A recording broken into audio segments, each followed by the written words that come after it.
चारित्र चक्रवर्ती आचार्य भगवती श्री शांति सागर जी महाराज की रत्नत्रय धारित बोधन श्रेष्ठ परम श्रद्धेय परम पूजनीय मम शिक्षा दीक्षा गुरु गणनीय अधिका श्री सौम्य नंदनी माता जी की जय प्रधान श्रीमद सैन धर्म की जय माता जी की जय समस्त अधिका संघ की जय।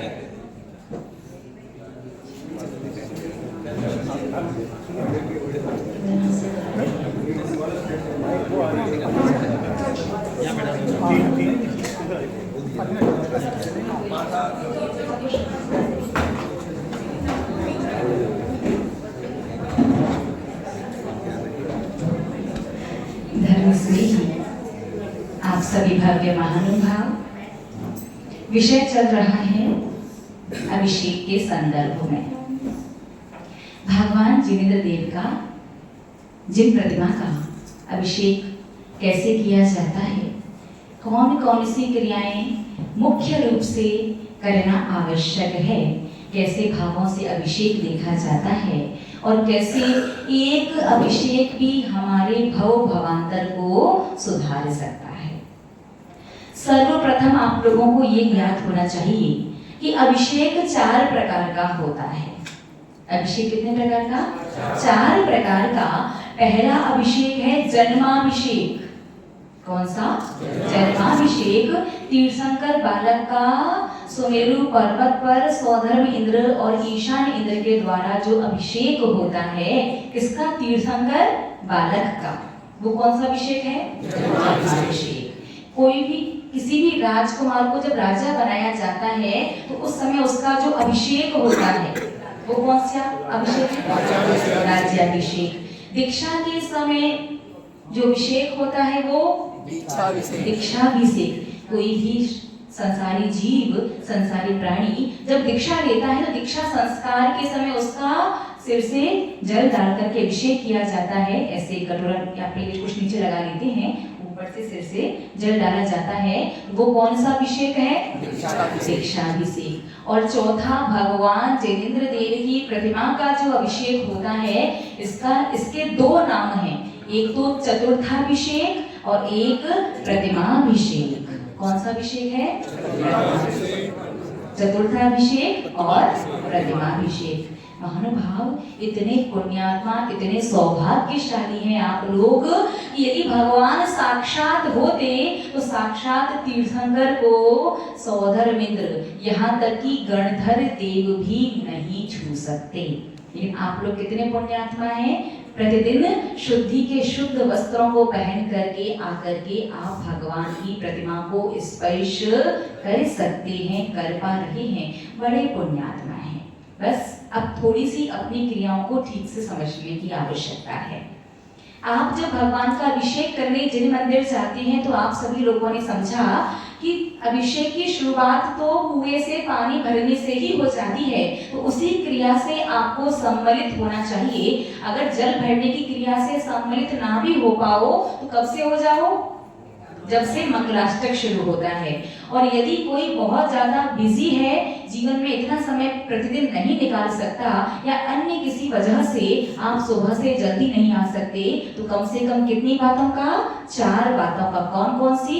सिर ढकना है, चंदन का टीका लगाना है, और कायोत्सर्ग करना है, और अर्घ्य चढ़ाना है। ये 4 बातों का ध्यान रख करके अभिषेक करना चाहिए। अब आपको कुछ बातें हैं जिनका और ध्यान रखना चाहिए कि जब आप अभिषेक करते हैं तो श्री जी की प्रतिमा को पांडुक शिला पर विराजमान करती हैं, ठीक है?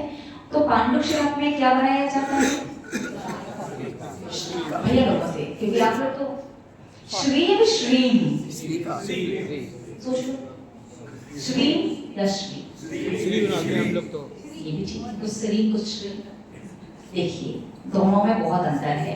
श्रीम जो है वो भगवान के अनंत चतुष्टय का वाचक है कि भगवान आप अनंत चतुष्टय के स्वामी हो, और श्री जो है वो अंतरंग बहिरंग लक्ष्मी का द्योतक है।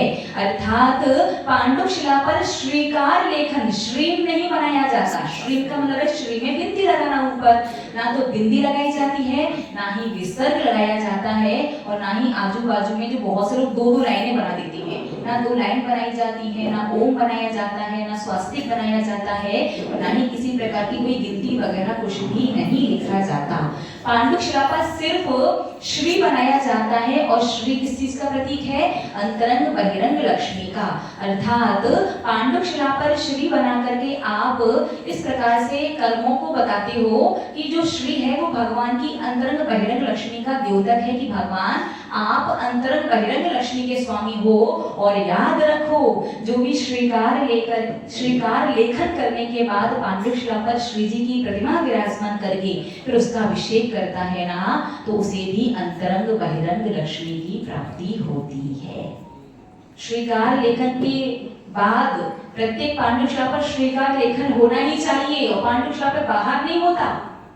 जहां पर वो आसन सिंहासन रखा जाएगा, जिस आसन के ऊपर भगवान की प्रतिमा बैठेगी, उस आसन के नीचे उस पांडुक शिला में अंदर की तरफ ही श्री बनाया जाता है। इसका अर्थ होता है भगवान आप अंतरंग बहिरंग लक्ष्मी के स्वामी हैं, और हमें भी अंतरंग बहिरंग लक्ष्मी की प्राप्ति हो। अर्थात महानुभाव, एक कलश अभिषेक भी यदि आप सही कर रहे हैं ना, तो लक्ष्मी स्वयं चल करके आपके घर तक आएगी। और वही आपने यदि ठीक से नहीं किया, गड़बड़ कर दिया, तो लक्ष्मी घर तक तो आएगी, लेकिन लक्ष्मी जी का वाहन क्या है? क्या ये सबको बिल्कुल राइट आंसर, इसमें नो डाउट, पक्का पूछते हो। लक्ष्मी जी का वाहन है उल्लू। गड़बड़ करोगे, सारी क्रियाएं ठीक से व्यवस्थित नहीं, श्रीकार लेखन की क्रिया व्यवस्थित नहीं की, तो अभिषेक किया है तो लक्ष्मी जी उल्लू पर बैठ करके आएंगे और उल्लू बना के चले जाएंगे। इसीलिए श्रीकार लेखन सही से होना आवश्यक है। तो कल से सारे लोग श्रीकार लेखन करने मत लग जाना, लेकिन ऐसी व्यवस्था जरूर बनाना कि जितने लोग भी अभिषेक करने आते हैं ना, सभी को एक दिन श्रीकार लेखन करने का अवसर अवश्य मिले। अब श्रीकार लेखन करते कैसे हैं, श्री बनाते कैसे हैं, ताकि अंतरंग बहिरंग लक्ष्मी की प्राप्ति क्रमशः आप लोगों को भी हो सके। तो बोर्ड पर हमने 3 श्री बनाई हैं, ठीक है? ये फर्स्ट, ये सेकंड एंड ये थर्ड। तो फिर यहाँ से देख लीजिए अच्छे से सब लोग। पहले कौन सा सही ये नहीं बताया, बस हमने देख लिया फर्स्ट सेकंड थर्ड, सभी ने। चलिए अब बताइए कि कितने लोग इस पक्ष में हैं कि पहला वाला सही है? हाथ खड़ा करो। 3 4 ठीक है, आगे चलिए। कितने लोग इस पक्ष में हैं कि दूसरा वाला सही है? टीम वर्क है ना। और कितने लोग इस पक्ष में हैं कि तीसरा सही है? बाकी बच्चे उसी पक्ष में हाथ लीजिए, कर लीजिए। अब आप लोग बनाते कैसे हैं? जब जैसा समझ में आता है वैसा। पहली बात तो कुछ लोग तो यही नहीं पहचान रहे तीनों में अंतर क्या है। वो तो करें पहला वाला सही तो भी हाथ रख करके कुछ में, दूसरा वाला सही कुछ ने उसमें भी कर दिया, तीसरा वाला नहीं। ध्यान से देखिए, ध्यान दीजिएगा। श्री जो है वो 3 अक्षरों से मिलके बना है, श, र और ई। कितनी चीजों से मिलके बना है? 3। श, र और ई। जो पहला वाला श्री है इसमें ध्यान से देखो, ई की मात्रा में से रा की रेफ निकली है। रा की रेफ कहां से निकली है? ई की मात्रा से निकली है। दूसरा वाला जो श्री है इसमें से शा में से रा की रेफ निकली है। और तीसरा जो श्री है इसमें जहां ई की मात्रा से श शुरू होता है वहीं से रा की रेफ निकली है। तो महानुभाव तीसरा वाला सही है।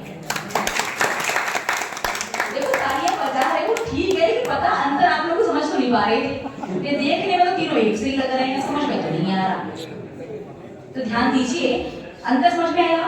पहले में ई की मात्रा में से रा की रेफ निकली है। देखो शा यहां से बनना शुरू हुआ है, रेफ ई की मात्रा से निकली है। दूसरे में शा से रेफ निकली है। और तीसरे में जहां से ई की मात्रा से श शुरू हुआ है वहीं से रेफ निकली है। तीसरा वाला श्री सही है। जब भी आप श्री बनाने के लिए कहा जाए, चाहे पांडुशिला हो या आप अपने बही खाते वगैरह किसी भी चीज में श्री बनाओ, तो हमेशा ध्यान रखना दीपावली पर भी श्रीकार का पर्वत लेखन किया जाता है। तो तीसरे तरीके का जो श्री है इस तरह का श्री बनाया जाता है, यही सही है। ठीक है, समझ में आ गया? क्या 2 मिटा के दिखा दीजिए, करेक्ट वाला दिखा दीजिए। अच्छा ऐसे नहीं तो मिटाइए फिर तो।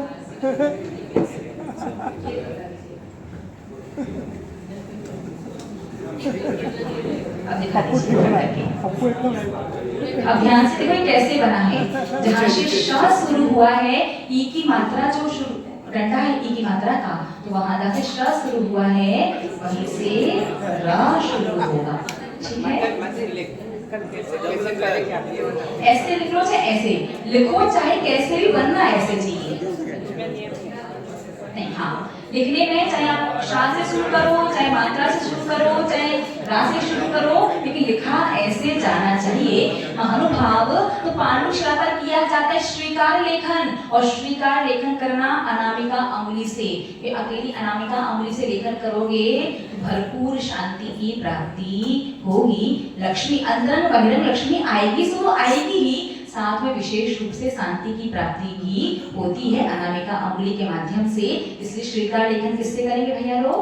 अनामिका अंगुली से। और एक ही व्यक्ति रोज रोज मत करना, है ना। आज का तो वो सुंदर दिखना चाहिए, छोटा सा प्यारा सा क्यूट सा, है ना, तो लॉन्ग से लिखने लगे हैं लोग। लॉन्ग वॉन्ग वाला नहीं भाई, थोड़ा तो पढ़े खुद कमाओ।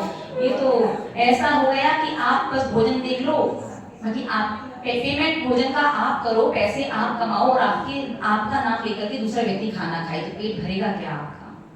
तो श्रीकार लेखन लॉन्ग से करते वो सुंदरता के लिए कि अच्छा लगता है, बहुत पतला पतला सा व्यवस्थित, बहुत देखने में अच्छा लगता है, ऐसा नहीं। अनामिका अंगुली से ही श्रीकार लेखन करना चाहिए। और जो भी सुबह श्रीकार लेखन के समय तक पुजारी लोग पहुंच जाते हैं मंदिर, एक दिन सभी का नंबर आना चाहिए। भले बाकी सब लोग फिर अनुमोदना कर लें, ठीक है, एक से ज्यादा लोग एक साथ ना बनाएं।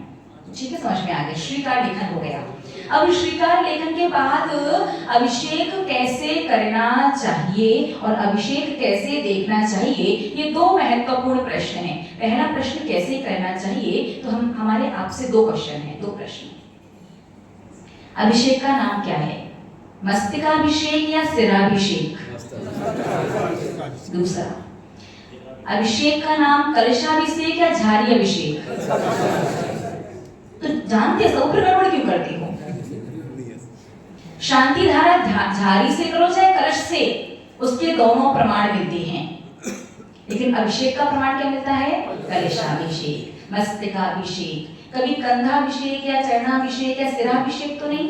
चलो इतना तो आप लोग जानते हैं। अब ये बताइए, मस्तिष्क कौन सा हिस्सा है? मस्तिष्क ये होता है या ये होता है?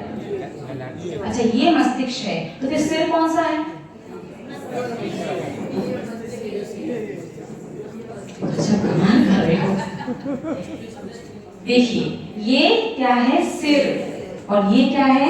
मस्तिष्क। ये पूरा ललाट कहें, मस्तिष्क कहें, तो अभिषेक का नाम मस्तकाभिषेक है। तो पहली बात ध्यान रखिए, जब भी आप लोग अभिषेक करेंगे ना, तो जहां से भवन को घुंघराले घुंघराले बाल शुरू होते हैं ना, वहां से धारा की जाती है, वही सही मस्तकाभिषेक कहलाता है। बात समझ में आई? लेकिन अधिकांश लोग कहाँ से करते हैं? दूसरे से। उन्हें लगता है जब तक प्रतिमा पर पूरा यहाँ वहां चारों तरफ जल जाएगा नहीं तब तक पुण्य आएगा नहीं। ऐसा नहीं होता। अभिषेक का नाम मस्तकाभिषेक है और मस्तकाभिषेक में सिर्फ यहीं से धारा की जाती है। फिर उसके बाद एक और बात, कलशाभिषेक या बूंदाभिषेक? पक्का? अच्छा एक और बात बताइए, कलश किस चीज का प्रतीक होता है? मंगल का। कलश किसका प्रतीक है? मंगल का। और मंगल का मतलब सुख, शांति और संपत्ति। रिपीट, सुख, शांति और संपत्ति। अब महानुभाव इस बात को गौर से सुनो और ध्यान से ध्यान रखना। आचार्य भगवंतों ने कुंत आचार्य से लेकर के 15वीं शताब्दी तक के अनेकानेक आचार्यों ने जिनाभिषेक के बारे में प्रचुर मात्रा में जिनागम में लिखा है। और ऐसा सुंदर सुंदर ऐसा बढ़िया वर्णन पढ़ने में आता है कि जब भी जिनाभिषेक के प्रसंग को पढ़ो तो मन गदगद हो उठता है, खुशी से उत्साह से उछाले लेने लगता है। लेकिन तरीका है, 8वीं शताब्दी में आचार्य भगवंत जिनसेन स्वामी ने महापुराण ग्रंथ की रचना की, जिसके अंदर उन्होंने लिखा कि जब तीर्थंकर बालक का सुमेरु पर्वत पर अभिषेक होता है तो कितने कलशों से अभिषेक होता है? 1008 कलशों से। 1008 कलशों से एक एक करके होता है कि एक साथ होता है? एक साथ होता है। एक साथ कैसे होता है? देखिए, भगवान के सीधे हाथ की तरफ सौधर में इंद्र खड़ा होता है और उल्टे हाथ की तरफ ईशान इंद्र खड़ा होता है। दोनों इंद्र अपने 1008 हाथ बनाते हैं। अब हाथ तो हो गए 2016, कलश कितने हैं? 1008। मतलब कलश दोनों में डिवाइड करोगे तो कितने कितने कलश हिस्से में आएंगे? 504। हाथ 1008 है, कलश एक के हिस्से में 504 आ रहे हैं। इसका मतलब क्या कि दोनों हाथों में एक कलश पकड़ते हैं। तो ध्यान देना, प्रतिमा यदि बड़ी है या प्रतिमा ज्यादा दूर है, यदि आपका दोनों हाथों से कलश पकड़ करके बैलेंस नहीं बन पाता है तो भले ही आप एक हाथ से अभिषेक कर लो, चल जाएगा। लेकिन किसी प्रकार की कोई परिस्थिति नहीं है, फिर भी आप एक ही कलश से एक ही हाथ से अभिषेक कर रहे हैं। एक हाथ से कलश पकड़ा, एक हाथ में हाथ लगा लिया, या दोनों हाथों में 2 कलश लेकर के कर रहे हैं, तो ये आगम से भी गलत हो जाएगा। और अभिषेक करने के बाद भी आपको ऐसे कर्म का बंध होगा जो कर्म आगे ले जा करके आपको एक ही हाथ दिलवाएगा। भगवान जी एक ही हाथ काफी है, एक हाथ आपने एक्स्ट्रा दिया है, हम एक ही हाथ से अभिषेक कर सकते हैं ना। यहाँ पर पुजारी की संख्या कम हो, वो क्या करें? पहले एक कलश पूरा करें। 4 कोने के जो 4 कलश रखे जाते हैं उसमें भी यदि एक ही व्यक्ति है तो 2 व्यक्ति 2 कलश लेके मत करो। पहले एक कलश ले लो, आधे मंत्र तक एक कलश कर लो, फिर फटाफट से दूसरा कलश उठा करके दोनों हाथों में पकड़ करके दूसरा कलश रख लो। एक ही मंत्र में दोनों कलश से एक तरफ से एक व्यक्ति 2 कलश, दूसरी तरफ से 2 कलश, लेकिन एक एक करके 2 हाथों में एक एक कलश लेके अभिषेक नहीं किया जाता। आधा अधूरा पुण्य मिलेगा और महानुभाव पुण्य थोड़ा कम भी मिले चल जाएगा।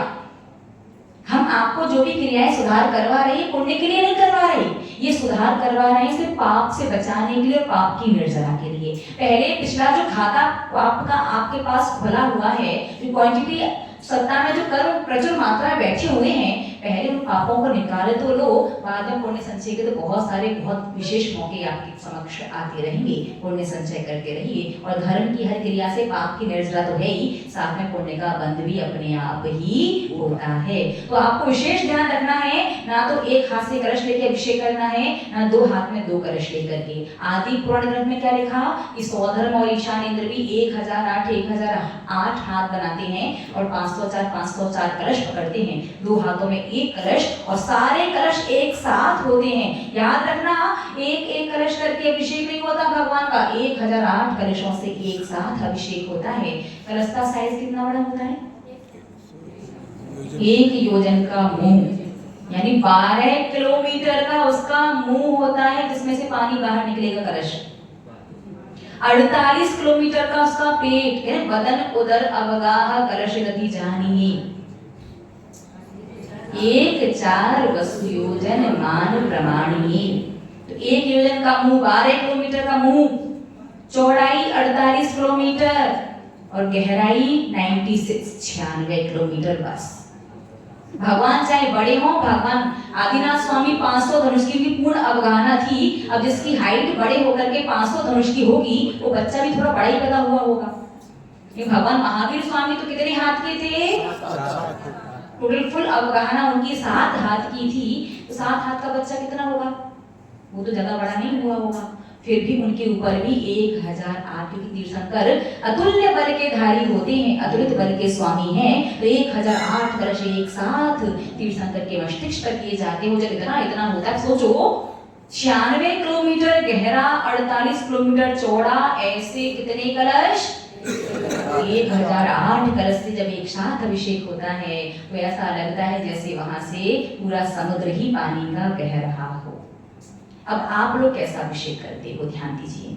कलश मंगल कहलाता है। मंगल का मतलब सुख, शांति और संपत्ति। तो आपका जो पहला कलश होगा, ध्यान देना, भगवान की प्रतिमा का पहला कलश नहीं, श्रावक की अपेक्षा से श्रावक का पहला कलश। आप जब पहली बार अभिषेक करने आए हैं तो आपका पहला कलश, आप आएंगे तो आपका पहला कलश, आप आएंगे तो आपका पहला कलश। पहला कलश पूरा फुल भरा हुआ होना चाहिए और पहला कलश पहली प्रतिमा पर पूरा मस्तक पर ही करना चाहिए। भले ही कलश का साइज बिल्कुल इतना सा छोटा कर दो, बात ध्यान से समझना। श्रावक की अपेक्षा जो पहला कलश रहेगा, मस्तकाभिषेक है, बूंदाभिषेक उस कलश का नाम नहीं है। आधा अधूरा भरकर के अभिषेक करोगे या एक पर थोड़ा सा किया, उससे 2 4 10 जितने भगवान बैठे हैं सबको निपटा दिया, निपटाते ही हो, अभिषेक नहीं करते, है ना। जरा सा सब पर कर दिया तो सुख शांति संपत्ति भी आधी अधूरी ही आएगी। अभी तो पूर्व पुण्य जैसे उतना समझ में आ नहीं रहा, फिर भी मानसिक अशांति तो विशेष रूप से रहेगी ही रहेगी और शारीरिक प्रतिकूलता भी जीवन भर बनी ही रहेगी। ये सुख शांति भरपूर चाहिए तो आपका पहला कलश भी भरा पूरा ही होना चाहिए। पहली बात तो झारी से अभिषेक नहीं, कलश से अभिषेक। दूसरी बात, पहला कलश आपकी अपेक्षा, जब पहली प्रतिमा पर आप कर रहे हैं, साइज छोटा कर दो कलश का, लेकिन पूरा फुल भरो और कलश को पूरा कहां पर करो? सिर्फ मस्तक पर करो, कंधों पर चरणों में जाने की आवश्यकता नहीं है। मस्तिष्क पर उस कलश को पूरा उल्टा कर दीजिए, आपको आपके अभिषेक का पूरा फल मिलेगा। ये मत सोचो कि कंधे पर और चरणों में करने वाले को थोड़ा एक्स्ट्रा फल मिल जाएगा, ऐसा सिस्टम नहीं है, ठीक है। यदि जिसने नहीं किया उसके फल में कटौती हो जाएगी। पहला कलश पूरा मस्तक पर कर दीजिए, ठीक है। फिर उसके बाद दोबारा कलश भरिए। अब आपका मन करे कि और भगवानों पर भी करना है या भगवान के कंधों में चरणों में भी करना है, अब दूसरा कलश भर करके आप दूसरे कलश से चाहे कितने भी भगवान का अभिषेक कर सकते हैं। अब कोई दिक्कत नहीं, बात समझ में आई? आपकी सत्ता में अभिषेक का जो संपूर्ण पुण्य आता है वो तो पहले कलश की जैसी क्रिया रहती है वैसा ही संपूर्ण पुण्य फल आपकी सत्ता में आपके खाते में पहुंच जाता है। तो आपकी अपेक्षा जो आपका पहला कलश रहेगा, वैसे चौरंगी मंदिर के कलश भी इतने बड़े 250 ग्राम के, इतने बड़े बड़े कलश बहुत ज्यादा बड़े हैं, तो कलश का 1 2 4 कलश छोटे साइज के रखो कि पहले कलश में क्या करो, छोटा वाला कलश भरो और उसे एक ही प्रतिमा पर मस्तक पर पूरा उल्टा कर दो। फिर बड़ा साइज वाला कलश भरो और उस कलश से अगर आपका मन करे, आवश्यक नहीं है लेकिन मन करे तो उन भगवान के कंधों पर चरणों में कर लो।